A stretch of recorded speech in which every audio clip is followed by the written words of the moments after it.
habang nag-aayos ako ng plants sa garden ko, nakita ko nga itong snake plant. Ayan, hindi ko pala nairipat itong kanyang mother plant.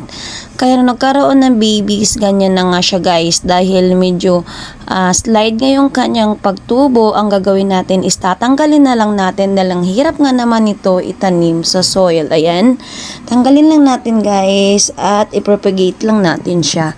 Ayan, Leica balls propagation pala guys yung gagawin ko dito kasi ito nga rin yung mga gusto din ng aking snake plant. So kung bago tayong plantita, pakiramdaman natin guys kung anong propagation yung gustong gusto ng ating plants at yun yung gagawin natin nang sa ganun ay mas madali nga tayo magpalago ng ating mga plants na na-propagate na.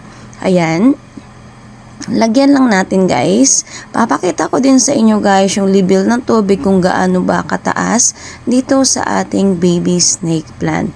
Alam niyo ba guys, ang dali pala alagaan tong snake plant no. Before nahirapan talaga ako pero ngayon alam ko na nga at pinag-iralan ko na kung paano siya i-propagate.